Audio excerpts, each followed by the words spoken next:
TET 2025च्या सर्व विद्यार्थ्यांसाठी आनंदाची बातमी. नुकतीच टेट डिपार्टमेंटकडून पवित्र पोर्टलला रजिस्ट्रेशन करण्यासंदर्भित अपडेट आलेली आहे. या संदर्भातला हा व्हिडिओ.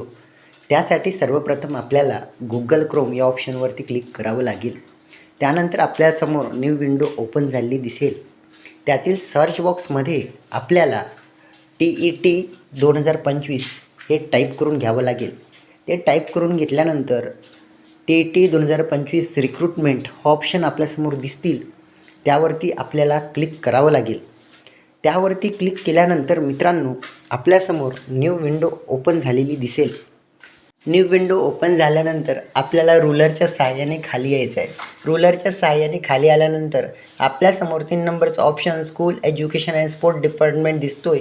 यावरती आपल्याला क्लिक करायचं आहे. यावरती क्लिक केल्यानंतर आपल्यासमोर न्यू विंडो ओपन झालेली दिसेल. न्यू विंडो ओपन झाल्यानंतर आपल्याला रुलरच्या साहाय्याने खाली यायचं आहे. रुलरच्या साहाय्याने खाली आल्यानंतर आपल्यासमोर पवित्र टीचर रिक्रुटमेंट 2025 हा ऑप्शन दिसतोय. यावरती आपल्याला क्लिक करायचं आहे. त्यावरती क्लिक केल्यानंतर मित्रांनो आपल्यासमोर नवीन विंडो ओपन झाली दिसेल. आपल्याला विकसित महाराष्ट्र 2047 हा डायलॉग बॉक्स दिसेल. तो आपल्याला इथून क्लोज करायचा आहे. त्यानंतर आपल्याला रुलरच्या साहाय्याने खाली यायचं आहे. खाली आल्यानंतर आपल्याला लॉग इन आणि रजिस्टर हेअर 2 ऑप्शन दिसतील. तुमचं नवीन रजिस्ट्रेशन असल्यामुळे तुम्हाला रजिस्टर हेअर या ऑप्शनवरती क्लिक करावं लागेल. मित्रांनो पवित्र पोर्टलला रजिस्ट्रेशन कसं करायचं या संदर्भातला व्हिडिओ स्टेप बाय स्टेप आपल्या यूट्यूब चॅनलला लवकरात लवकर अपलोड करण्यात येतील.